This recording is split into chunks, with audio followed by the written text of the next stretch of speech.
तो ये क्या था, उस समय इंग्लैंड का चारों तरफ क्या था, कब्जा। आप ऐसे कह लीजिए। तो ये आपका एक गरीब देश था, और ये कैसा था उसके अकॉर्डिंग, बहुत ज्यादा आप कह सकते वेल्दी था, आप कह सकते अमीर था।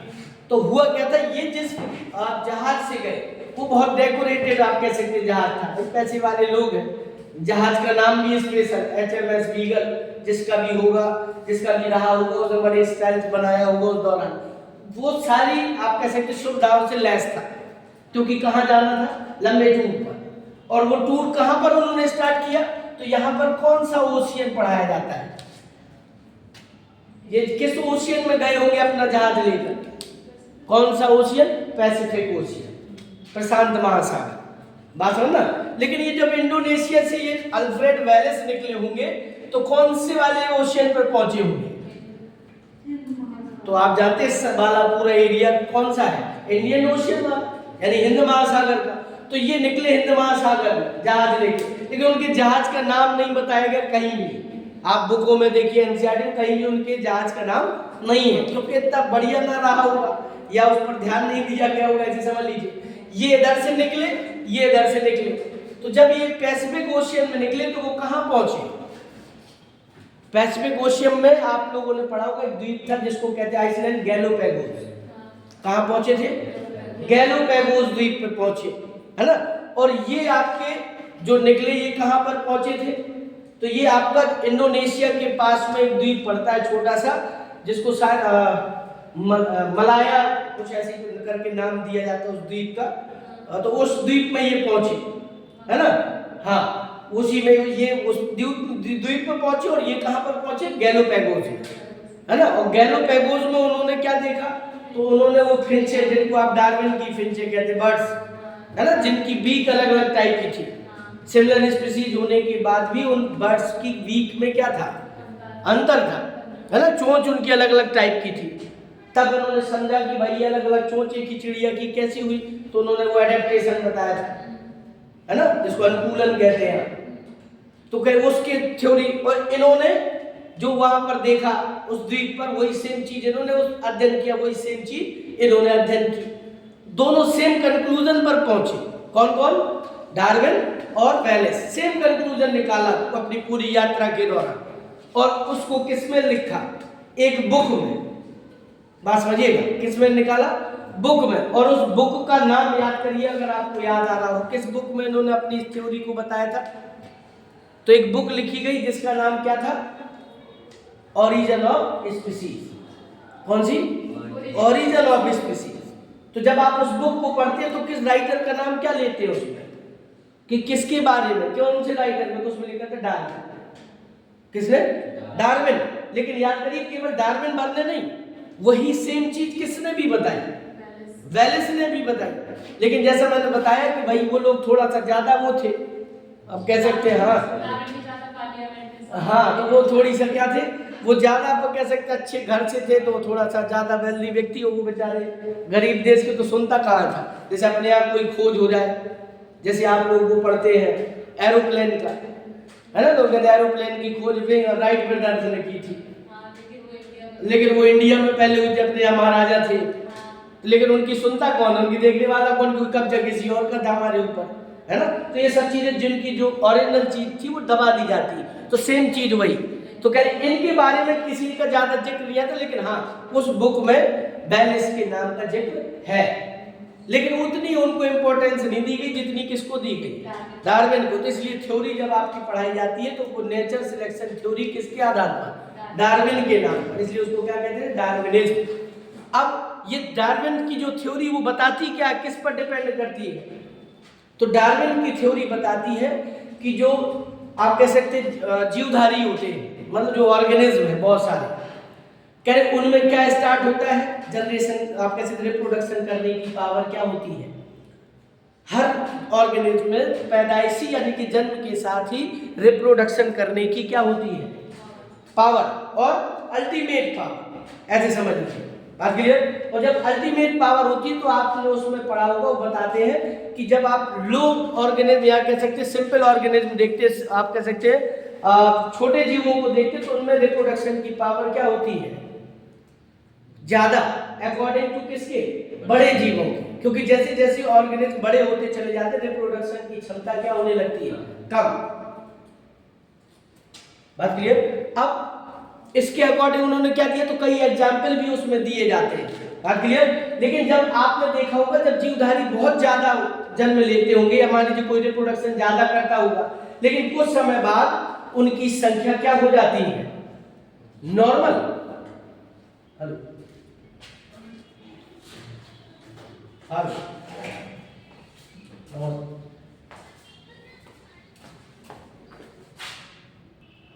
तो रिप्रोडक्शन की क्षमता किसमें, हाइयर एनिमल्स में क्या होती है, ज्यादा। किसकी अकॉर्डिंग, लोअर एनिमल की। बात क्लियर। तो कह रहे लेकिन जब आप देखते हैं कि मान लीजिए अब हम लोगों को ये बताया जाता है कि छोटे जीवों की आप कह सकते हैं संख्या क्या होती है, बहुत तेजी से बढ़ती है। बात समझना, तो बहुत तेजी से बढ़ती है, लेकिन फिर भी वो संख्या क्या हो जाती है, मैंने जैसे हम आप लोग अभी कॉमनली देखते हैं अपने मोहल्ले में, गली मोहल्लों में एकदम से विंटर के समय, तो आपने देखा होगा जो डॉग्स होते हैं उनके बच्चे बहुत सारे पिल्ले घूमते रहते है ना। जो बच्चे जन्म लेते तो 10-10, 12-12 तो देखते बहुत छोटे छोटे बच्चे, लेकिन समय जब बीतता जाता है तो उनमें से शायद 1-2 बचते होंगे, सब बाकी सब क्या हो जाते हैं, खत्म हो जाते हैं। कुछ सर्दियों में खत्म हो जाते हैं, कुछ एक्सीडेंट से खत्म हो गए, कुछ बीमारी से।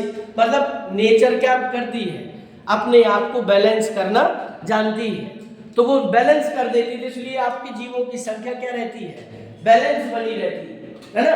लेकिन करें उन जीवों में आपस में क्या होता है भाई, आप कह सकते जो हमारे पास सोर्सेस है ना, वो सोर्स आपके कैसे हैं, रिसोर्सेज जो आपके हैं वो लिमिटेड है, लेकिन जीवों की संख्या क्या हो रही है, इंक्रीज हो रही है, बहुत ज्यादा बढ़ रही है।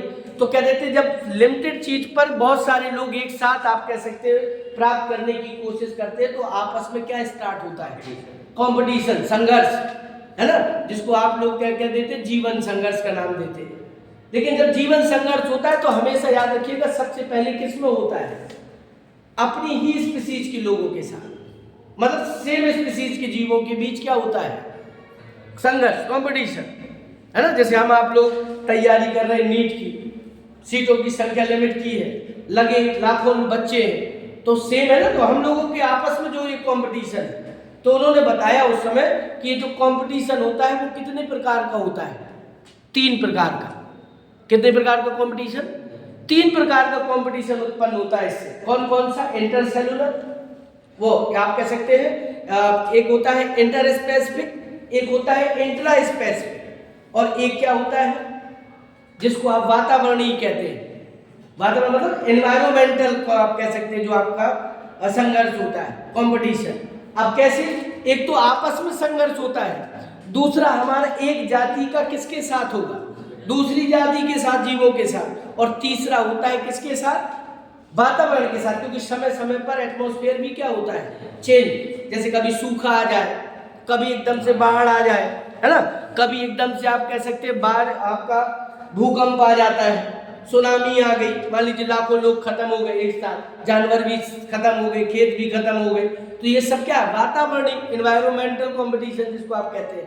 बात क्लियर। तो कह रहे 3 प्रकार का उन्होंने संघर्ष बताया, और उसके बाद उन्होंने बताया कि जब ये संघर्ष होता है तो कह रहे उसमें से जो योग्य होते हैं, है ना, वो क्या हो जाते हैं, नेचर उन्हीं को सिलेक्ट करती है जो आपके क्या होते हैं, उसमें से जो योग्य होते हैं। बाकी सबको क्या कर देती है, नेचर साइड में लगा देती है, उसको डिस्कार्ड कर देती, खत्म कर देती है ना। तो यानी कि वही आपका ऊपर पहुंचता है, आगे अपनी जनरेशन उत्पन्न करता है, जनन करता है, रिप्रोडक्शन करता है, संख्या बढ़ाता है, जो फिट होता है, जिसको आप लोग कह देते हैं थ्योरी ऑफ फिटेस्ट। हाँ, सर्वाइवल ऑफ फिट थ्योरी कह देते हैं। आप उसी को फिटेस्ट थ्योरी भी कह सकते हैं कि जो फिट है सबसे ज्यादा, वही क्या है, वो सर्वाइव करने के लिए आपका योग्य है। बात क्लियर। तो वो आपका सर्वाइव कर जाता है, और वही लोग आगे चलकर अपनी जनरेशन को क्या बढ़ाते हैं आगे, जिसके कारण धीरे धीरे वेरिएशन होती रहती, चेंज आते रहते, और एक लंबे समय बाद एक ऐसी स्पीसीज बनती है जो पुरानी स्पीसीज से क्या होगी, अलग। बात क्लियर। तो वो एक नई स्पीसीज को क्या देता है, जन्म। और इस प्रकार से एक नई स्पीसीज का ओरिजिन स्टार्ट होता है। ये थ्योरी किसकी थी, ये थ्योरी किसने दी थी, डार्विन ने। इसीलिए इसको डार्विनिज्म के नाम से भी आप कह सकते हैं। उसके बाद जो थ्योरी आई चौथी, वो कौन सी? तो याद करिए, एक साइंटिस्ट थे Hugo de Vries, mutation theory. कौन सी थ्योरी? Mutation theory. तो चौथी थ्योरी जो आपकी है उसमें, वो चौथी थ्योरी बताती है म्यूटेशन के बारे में। इसी म्यूटेशन थ्योरी का ही दूसरा नाम कौन सी थ्योरी? चौथी थ्योरी जो थी म्यूटेशन, उसी का दूसरा नाम म्यूटेशन भी कह सकते हैं, और उसी को हम आप लोग क्या भी कह सकते हैं? साल्टेशन। कौन सा? Saltation theory. ये याद रखिएगा, म्यूटेशन थ्योरी या साल्टेशन थ्योरी। अब म्यूटेशन किसे कहते हैं? म्यूटेशन क्या होता है? Sudden change. किसी जीवधारी या स्पीशीज की संतान जो बनती है उसमें अचानक से क्या आना, सडन चेंज आ जाना, उसको हम आप लोग क्या कह देते हैं? तो आप कह सकते हैं जो सडन चेंज होता है, अकस्मात अचानक से जो परिवर्तन होता है, उसी को क्या कह देते हैं? म्यूटेशन। बात समझना। लेकिन फिर साल्टेशन क्या है? म्यूटेशन तो सडन चेंज है, तो साल्टेशन क्या है? जब ये म्यूटेशन बहुत क्या हो, बड़ा हो जाए। बात क्लियर? यानी कि लार्ज अमाउंट में जब आपका म्यूटेशन हो जाता है तो फिर वो क्या कहलाता है? वो साल्टेशन हो जाता है। मतलब आप कह सकते हैं लार्ज म्यूटेशन, लार्ज म्यूटेशन को हम आप लोग क्या कह देते हैं? सॉल्टेशन कह देते हैं। इसलिए इसका नाम क्या भी होता है? Saltation theory. बात क्लियर? अब म्यूटेशन उन्होंने, ह्यूगो डी ब्रीज ने क्या चेक किया था? तो उन्होंने जिस प्लांट का यूज किया था उस म्यूटेशन थ्योरी के लिए, उन्होंने म्यूटेशन को सबसे पहले किस में देखा था? एक पौधा लिया जिसका नाम क्या था? ओइनोथेरा लेमार्कियाना। कौन सा पौधा? कौन सा प्लांट? ओइनोथेरा लेमार्कियाना, जिसको इंग्लिश में इवनिंग प्रिमरोज कहते हैं, हम आप हिंदी में कहते हैं सांझ प्रिमरोज, है ना? सांझ का पौधा कहते हैं, शाम का पौधा। तो इवनिंग प्रिमरोज नाम के पौधे पर उन्होंने क्या किया था? एक्सपेरिमेंट। और कैसे एक्सपेरिमेंट? उन्होंने एक पौधे का परागकण लिए और जाकर के दूसरे उसी इवनिंग प्रिमरोज के पौधे में जाकर के क्या कर दिए? स्टिग्मा पर छिड़क दिए, जिसको आप कहते हैं क्रॉस पॉलिनेशन, लेकिन आर्टिफिशियल तरीके से, है ना? तो उन्होंने वो आर्टिफिशियल पॉलिनेशन किया। एक ओइनोथेरा लेमार्कियाना के पॉलन ग्रेन्स को उन्होंने जाकर दूसरे ओइनोथेरा लेमार्कियाना के पौधे के पॉलन ग्रेन पर क्या कर दिया? स्टिग्मा पर छिड़क दिया। ऐसा करने से उन्होंने क्या देखा कि उसमें जब डबल फर्टिलाइजेशन होगा, आप जानते हैं एंजियोस्पर्म प्लांट में कौन सा फर्टिलाइजेशन? डबल फर्टिलाइजेशन होगा। तो जब डबल फर्टिलाइजेशन हुआ, सीड बने, तो जब उन्होंने सीड को जब बोया नए पौधे बनाने के लिए, तो उन्हें अचानक से क्या दिखा?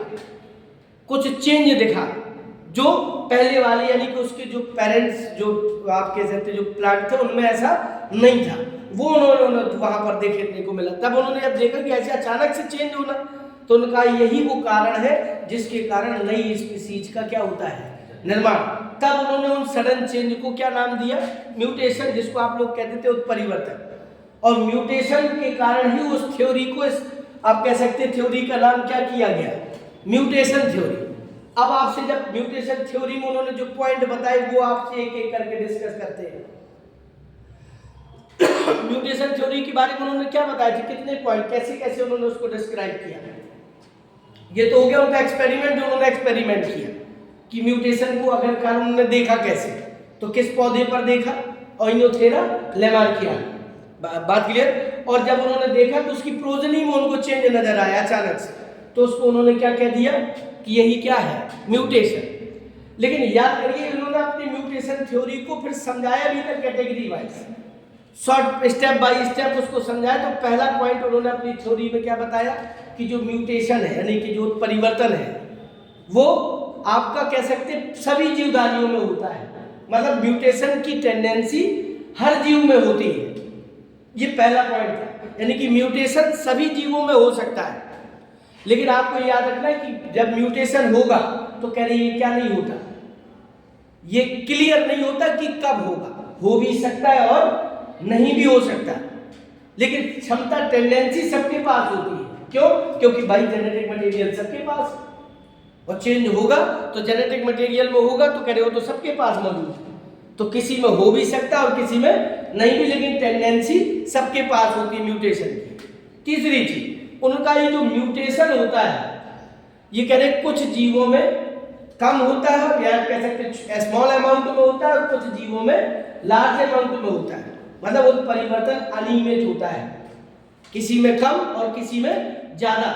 लेकिन जब आपका म्यूटेशन होता है, परिवर्तन होता है, तो चौथी चीज उन्होंने बताई कि ये लाभदायक भी हो सकता है, बेनिफिशियल भी होता है, और कैसा भी होता है, हार्मफुल भी होता है। और तीसरा और बताया कि ये कैसा होता है, लाभदायक, हानिकारक, और कैसा, जिसमें किसी प्रकार का क्या ना हो, न लाभ हो न हानि, मतलब आप कह सकते हैं निरर्थक टाइप का।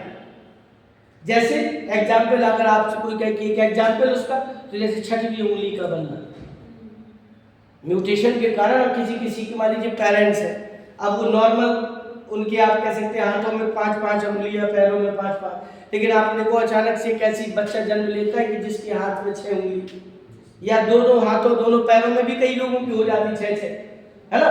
तो अब वो 6-6 मिला के तो 24 हो गई, सब जोड़ दी जाए तो वो कहेंगे अचानक से कैसे। तो वो म्यूटेशन है, लेकिन आपको याद रखना उससे नुकसान क्या है। हाँ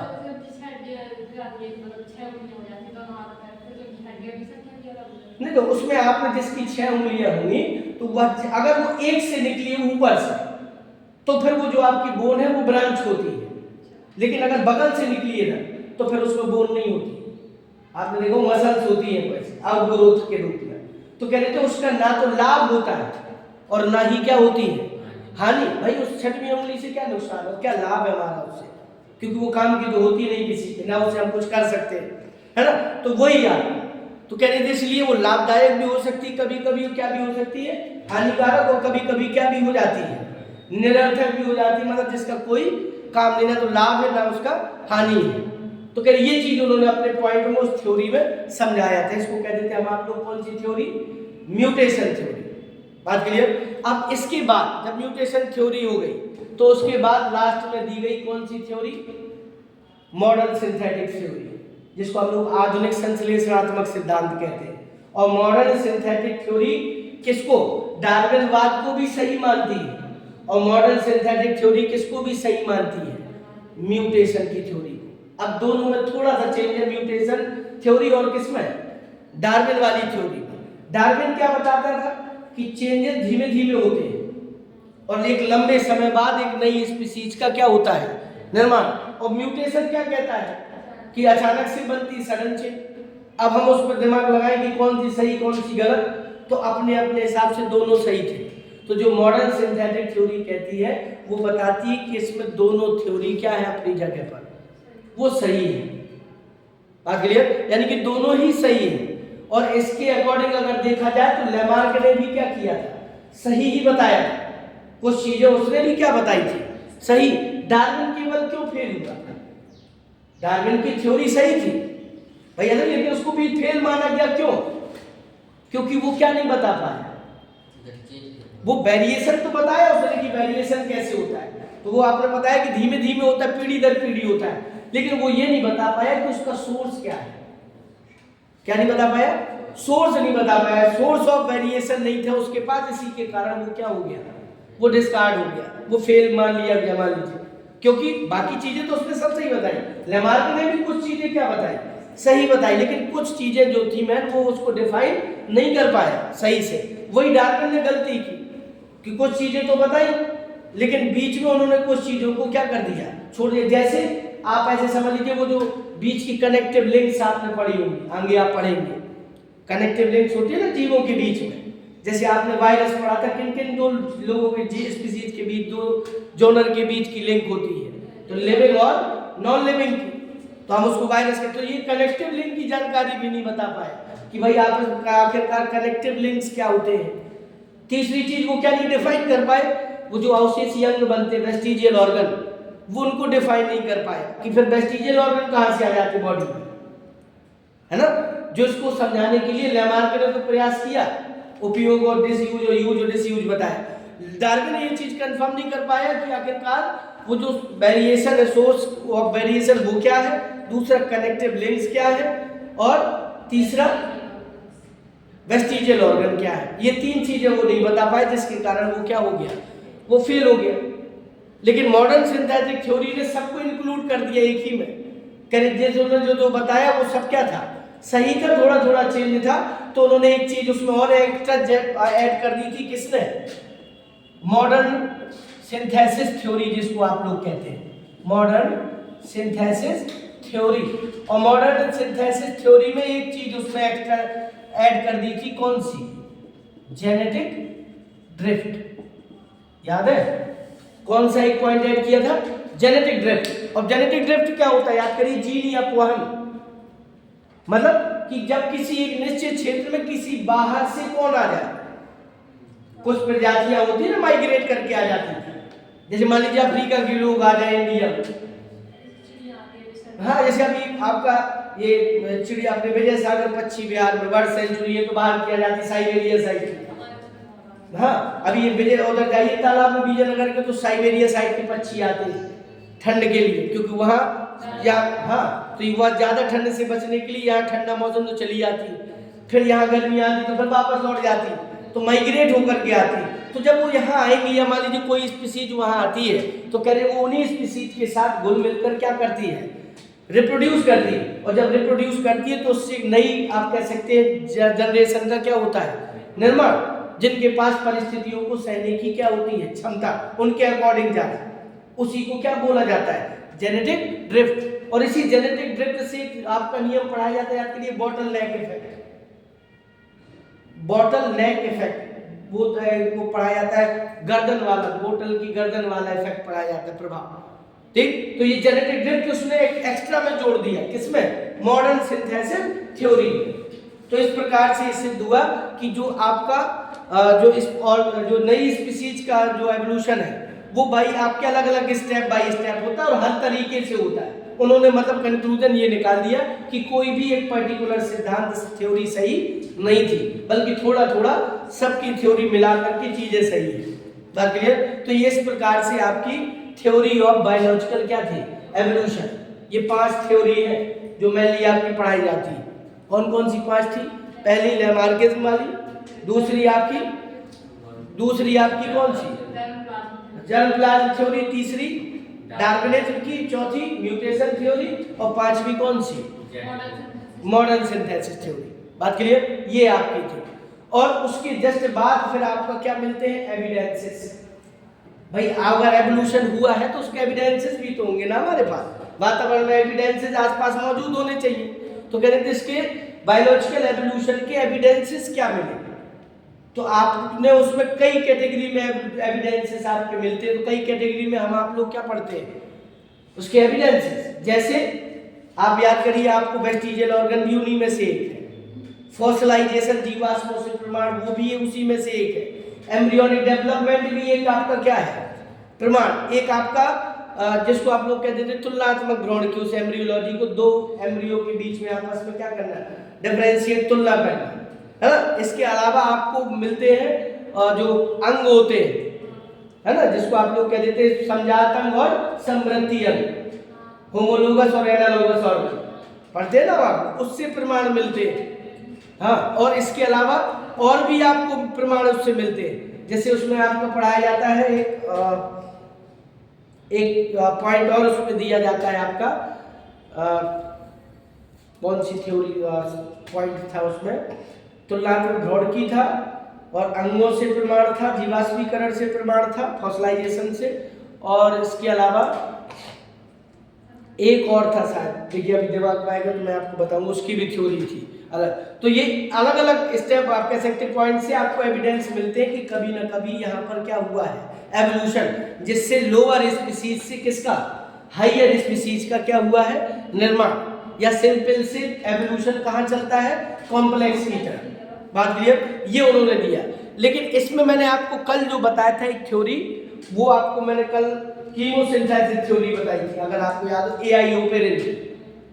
एआई ओपेरिन की कीमोथेरेपी जो आपकी सिंथेसिस थ्योरी है, उससे आपके क्वेश्चन पूछे जाते हैं।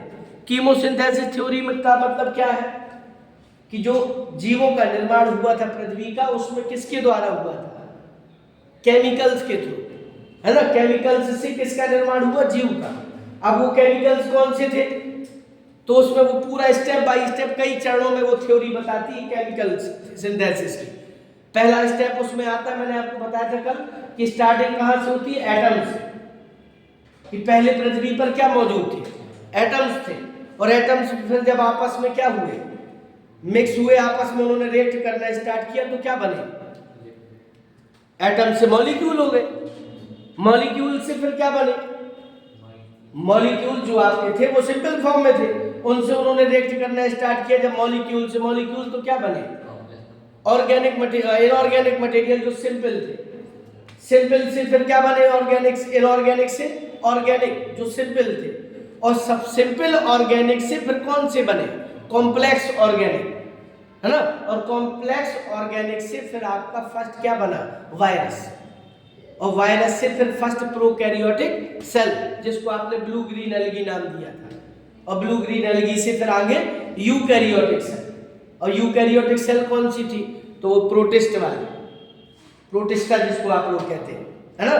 तो ये पूरा उन्होंने सिस्टमैटिक तरीके से क्या बताई थी, कीमोसिंथेसिस थ्योरी, जिसको एक्सप्लेन करने के लिए किसने, स्टैनली मिलर ने क्या दिया था, अपना एक्सपेरिमेंट, वो फ्लास्क वाला जो मैंने कल चित्र बना के समझाया था, ये उसी को आप कह सकते हैं क्लियर करने के लिए उन्होंने एक्सपेरिमेंट दिया था। तो ये आपको जो मैंने आपको बताया था, ये पूरी थ्योरी यहाँ से यहीं तक आपकी पूरी थ्योरी चलती है इसमें, जिसको आप लोग बायोलॉजिकल एवोल्यूशन कहते हैं, अलग अलग थ्योरी, और इसके अलग अलग प्रमाण जो मिलते हैं, उसमें से सबसे पहले जिसमें आपको बात कर लूं, अंगों वाला जो मिलता है, ऑर्गन वाला, तो वहां पर ऑर्गन कितने बताए गए हैं, 2 ऑर्गन थे जिनके बारे में प्रमाण पूछा जाता है, एक होमोलोगस ऑर्गन और एक एनालोगस ऑर्गन। लेकिन उसके साथ एक और ऑर्गन जोड़ दिया जाता है, वेस्टिजियल ऑर्गन, अवशेषी अंग उसी में आता है भाई, उससे भी तो प्रमाण मिलते हैं ना। जैसे अब आप लोग पहला होमोलोगस जब आपसे पूछा जाता है, तो होमोलोगस ऑर्गन की डेफिनेशन, जिनके कार्य क्या हो, जिनके कार्य क्या हो, अलग अलग, लेकिन उनका क्या होता है, ओरिजिन सेम होता है। बात क्लियर। जैसे हम लोगों के हाथ हो गए, है ना, घोड़े के आगे के पैर, 4 लिम्स जिसको कह देते हैं, चमगादड़ के पंख हो गए, है ना, और व्हेल के फ्लीपर हो गए, जिनसे वो तैरती है। तो कह रहे ओरिजिन उनका क्या है, एक जैसा, ओरिजिन उनका सेम है, लेकिन उनके फंक्शन सबके क्या है, अलग अलग। अब सब ओरिजिन सेम है का मतलब ये है कि कभी ना कभी हम आप लोग क्या थे, सेम थे, या सेम कैरेक्टर, या हमारा पूर्वज एक क्या रहा होगा, कोई सेम कैरेक्टर वाला रहा होगा, लेकिन कह सकते हैं एडॉप्टेशन के कारण हम सब लोग क्या हो गए, अलग अलग। अब कोई कहीं रहता, कोई किसी चीज के लिए अडेप्ट है, तो वो एडेप्टेशन के कारण हम आप लोग क्या हो गए, अलग अलग। तो ये बताता है होमोलोगस ऑर्गन के बारे में। इसका जस्ट अपोजिट बताता है एनालोगस ऑर्गन, और एनालोगस में आप जानते हैं जिसका ओरिजिन क्या हो, अलग अलग, लेकिन फंक्शन क्या हो, सेम हो।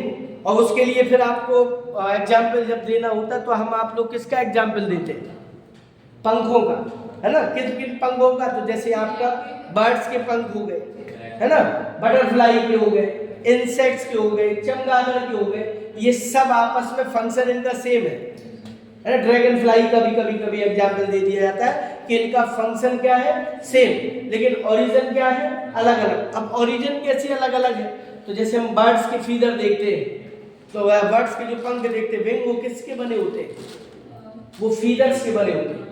किसके, फीदर, जिनको फर भी कह देते हैं हम आप लोग, वो कॉटन टाइप के मुलायम मखमली, है ना, तो वो उसके बने होते हैं, फर के कह लीजिए, फीदर के कह लीजिए। और जो आपकी तितली वगैरह होती है, या आप कह सकते हैं ड्रैगन फ्लाई वगैरह होते हैं, इंसेक्ट, उनके पंख किसके बने होते हैं, काइटिन के। और जो आपकी चमगादड़ है, वो आप जानते हैं बैठ के उसके क्या होता है, स्किन होती है, त्वचा, जो स्किन के प्रसार हो जाते हैं, जिसको हिंदी में कहते हैं चर्म प्रसार, है ना, वो फैल जाते हैं, तो वो पंखों के रूप में काम करते हैं। तो कह रहे थे वो सेम, ओरिजिन उनका अलग अलग है, लेकिन फंक्शन सबका क्या है, सेम, केवल क्या करने का, उड़ने का। बात करें तो वो एनालोगस हो जाते हैं। और वेस्टिजियल क्या हो जाते हैं, हाँ, वेस्टिजियल मैंने आपको कल भी थोड़ा सा बताया था, अवशेषी अंग, मतलब वे अंग जो कभी हमारे पूर्वजों में क्या रहे होंगे, सक्रिय रहे होंगे, काम करते होंगे, किसी न किसी रूप में वो यूज में आते होंगे। लेकिन समय के साथ एडेप्टेशन के कारण, यूज ना करने के कारण कह लीजिए, उनका आप कह सकते हैं कार्य ना होने के कारण उनका यूज बंद हुआ। अब जब यूज बंद हुआ, या आप ऐसे कह लीजिए कि उनकी जगह पर कुछ दूसरे अंगों का यूज होने लगा, तो वो क्या हो गए, धीरे धीरे जनरेशन बाई जनरेशन वो क्या होते गए, इनएक्टिव। और इनएक्टिव होने के साथ साथ वो धीरे धीरे क्या होते गए, उनके आप कह सकते हैं स्ट्रक्चर छोटा होता गया, आकार कम हो गया। तो आज की डेट में वो किस रूप में है, अगर है भी तो वेस्टिजियल ऑर्गन के रूप में, कि है लेकिन क्या नहीं है, एक्टिव नहीं है, फंक्शनिंग नहीं है। बात क्लियर? तो वो कौन से ऑर्गन है, निक्टेटिंग मेम्ब्रेन हो गई आपकी, हाँ निक्टेटिंग और मेम्ब्रेन थी, और कान की मसल्स, कान की मसल्स यहाँ पे है ना, ये जो इसको पैरोटिड मसल्स कहा जाता है, हाँ जैसे बर्मीफॉर्म अपेंडिक्स है। और इसके अलावा पुच्छ कसे रुकाए है ना, वो जो कूकेक्स वाली वो ऐसी मुड़ती है ना, तो वो आपकी पुच्छ कसे रुकाए होती है। इसके अलावा और भी क्या होता है, अक्लदान पढ़ाई जाती, विजडम टीथ, अक्लदान होती है ना, विजडम टीथ वो। इसके अलावा हेयर्स हो गए, बॉडी के जो हेयर्स हैं वो भी उसी में आते हैं, किसमें, वेस्टिजियल। और ऐसे ऐसे बताया गया उसमें कि 100 से भी ज्यादा ऐसे कैरेक्टर हैं, अभी आप कह सकते ऑर्गन है जो किस रूप में है, वेस्टिजियल ऑर्गन के रूप में हमारी बॉडी में। तो प्लांट में भी है कुछ, है ना, कुछ प्लांट में भी है। प्लांट में कौन, वेस्टिजियल ऑर्गन तो प्लांट में भी है ना। तो जैसे आपने याद करो, जो डिजर्ट में या जीरोफाइट्स होते हैं पौधे, उनके सनकेन स्टोमेटा, सनकेन स्टोमेटा मतलब धसे हुए पड़ना होते ना, सनकेन होते हैं अंदर धसे हुए कम संख्या में, तो वो भी हो गए। इसके अलावा आप याद करिए टेंड्रिल, लीफ टेंड्रिल है ना, वो जो आगे वो धागे जैसी बनती है, तो वो आपकी क्या है, वेस्टिजियल ऑर्गन है। इसके अलावा आपको वो कांटे पढ़ाए जाते हैं, थॉर्न, बोगनविलिया वगैरह में वो कांटे दिए जाते हैं, है ना, वो भी किस में आते हैं, वेस्टिजियल ऑर्गन में। तो ये सब आपके कुछ प्लांट में भी है और किन में भी है, एनिमल्स में भी है। लेकिन मनुष्य में थोड़ा क्या है, ज्यादा है, क्योंकि हम आप लोग क्या है, सबसे कॉम्प्लेक्स और सबसे हाइयर एनिमल है ना, तो इसलिए हम लोगों में वो अंग क्या है, कुछ ज्यादा ही है, इस संख्या में सबसे ज्यादा पाए जाते हैं। बात क्लियर? और बताएं, इसके आगे जो आपका है थ्योरी में, उसमें तो एक आपका पढ़ाया जाता है, याद करिए, फॉसिलाइजेशन, है ना। फॉसिलाइजेशन मतलब जीवाश्मीकरण से प्रमाण। और फॉसिलाइजेशन में क्या बताया जाता है, पहले फॉसिल्स कैसे बनते हैं। तो फॉसिल्स कैसे बनते हैं,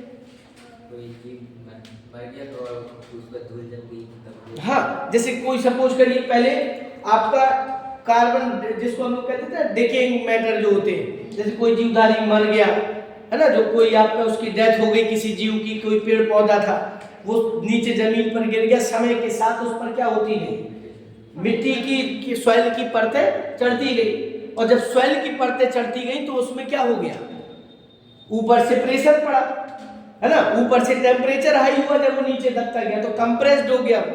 और जब कंप्रेस्ड हो गया तो वो किस में चेंज हो गया, हाइड्रोकार्बन। जितना उसकी बॉडी पार्ट्स का मटेरियल था, मास था, जितना द्रव्यमान था, वो सब कंप्रेस्ड होकर किस में चेंज हो गया, वो सब हाइड्रोकार्बन में चेंज हो गया। तो अब वो हाइड्रोकार्बन आपको जब मिलता है तो हम आप लोग उसको क्या कह देते हैं, फॉसिल फ्यूल, जब वो लिक्विड के रूप में मिलता है। लेकिन अगर उसके कुछ एविडेंस सॉलिड फॉर्म में मिल जाते हैं तो हम उनको फॉसिल्स बोल देते हैं। और फॉसिल्स भी आपने पढ़े अलग अलग कैटेगरी के होते हैं, है ना, कौन कौन से, जैसे आपने प्रिंट फॉसिल्स पढ़ा होगा, मोल्ड फॉसिल्स पढ़ा है, पेट्रीफाइड फॉसिल्स पढ़ा है ना, जिसको प्रस्तीकृत जीवाश्म कहते हैं। और एक आपका आता है फॉसिल जिसमें बॉडी का कोई पार्ट खराब नहीं होता, है ना, वो पूरा का पूरा सेम वैसे ही के वैसे प्रिजर्व फॉसिल्स कहते हैं। तो ये फॉसिल्स के क्या हो जाते हैं, टाइप। कौन कौन सा फॉसिल्स, पहला पेट्रीफाइड फॉसिल। पेट्रीफाइड में क्या होता है, अपरिवर्तित जीवाश्म, जिसको प्रत्यावर्तित जीवाश्म कह दिया जाता है। अपवर्तित जीवाश्म में ये होता है पेट्रीफाइड फॉसिल्स में, कि जो जीवधारी या कैसे तो उस ऑर्गेनिज्म का जो बॉडी होता है, वो उस बॉडी का सारा मटेरियल क्या हो जाता है, अपघटित हो जाता है, सिंपल फॉर्म में चेंज हो जाता है, लेकिन उसकी बॉडी का कोई एक ठोस मटेरियल या ठोस पार्ट, है ना, जैसे बोन्स हो गई, टीथ हो गए, या किसी का मान लीजिए कोई आपका इंसेक्ट है ना, तो उसकी इंसेक्ट्स की बॉडी का ऊपर का आउटर लेयर हाँ कवच टाइप, मोलस्क के कवच होते हैं स्केलेटल, वो ऊपर वो घोंगा सी वगैरह के, है ना, कैल्शियम कार्बोनेट के बने। इनमें से अगर कोई ठोस पार्ट मिलता है बॉडी का तो वो पेट्रीफाइड फॉसिल्स के अंतर्गत आता है, प्रस्तीकृत जीवाश्म। अब जैसे आपका अपरिवर्तित आता है, अनअल्टर्ड फॉसिल्स कहते हैं। अपरिवर्तित का मतलब कि बॉडी उस जीवधारी की आपको क्या मिलेगी, सेफ मिलेगी, उसमें कोई चीज खराब नहीं होगी, क्योंकि वो क्या हो चुका था, प्रिजर्व हो चुका था। अब प्रिजर्व फॉसिल्स कहाँ मिलते हैं, अंटार्कटिका साइड आपको बर्फ में मिलते हैं, आइस उसमें, आइस में, स्नो में, लेकिन अपने यहाँ भी प्रिजर्व फॉसिल्स मिलते हैं। कहाँ पर, वो जो आपने देखो पौधों से वो जो रेजिन निकलता है, गाद कहते हैं जिसको, है ना, उसमें वो इंसेक्ट वगैरह यदि दब जाते हैं तो वो आपके क्या हो जाते हैं, पूरी तरह से उनकी बॉडी प्रिजर्व हो जाती है तो वो आपके क्या कहलाते हैं, वो आपके अनअल्टर्ड कहलाते हैं, अपरिवर्तित जीवाश्म कह देते हैं। प्रिंट फॉसिल्स क्या है, और कई लोग तो उस रेजिन को खाते भी हैं, मार्केट में भी आती है और बहुत ताकतवर मानी जाती है। हाँ कि लड्डू वगैरह बनाओ फिर खाओ तो बहुत अच्छा लगता है, ताकत आती शरीर में, है ना, जोड़ मजबूत होते हैं, तो दुनिया भर में उसके काम है। एक आपका होता है कौन सा वाला, प्रिंट फॉसिल। प्रिंट फॉसिल्स में क्या है, तो प्रिंट फॉसिल्स में आपको बताया था कि फॉसिल्स पूरी तरह से बॉडी क्या हो जाती है, डिकम्पोज हो जाती है, उसमें कुछ नहीं बचता, बस उसके बॉडी के क्या दिखाई देते हैं, प्रिंट्स बन जाते हैं, ठप्पे के ठप्पे टाइप के। जैसे कोई प्रिंट उकर आता है, जैसे मान लीजिए चट्टान पे कोई जीवधारी चिपका, उसके पंख का प्रिंट बन गया या बॉडी का उसका प्रिंट बन गया, तो वो जो आपके दिखाई देते उसमें मिलता कुछ नहीं बॉडी का, उसकी जगह पर कार्बन और सल्फर की लेयर पाई जाएगी, बस केवल क्या बना होगा, प्रिंट दिख जाता है, तो उसको हम लोग क्या कह देते हैं, प्रिंट फॉसिल्स। और ठप्पा जीवाश्म एक होता है जिसको मॉल्ड फॉसिल्स कहते हैं, केवल उनकी बॉडी जहाँ गिरती है तो उनका क्या बन जाता है, वो जगह का निशान ठप हो, जैसे नहीं होगा हम लोग सील मोहर लगा देते तो वही चीज होकर आती है, वो दब बसा बन जाता है। जैसे गीली मिट्टी में हम पंजा रख दे, है तो धर जाता है तो तब वो निशान बन जाता है, वो चीज, तो उसको कह देते कौन सा, मोल्ड फॉसिल। ऐसे करके आपकी कैटेगराइज है फॉसिल्स की, बात क्लियर। उसके अलावा फिर एम्ब्रियोलॉजी से भी आपका प्रमाण एविडेंस है अलग अलग जीवों के, तो उसको कल करा देंगे आप लोगों का, तो अगले टॉपिक में हो जाएगा इसका।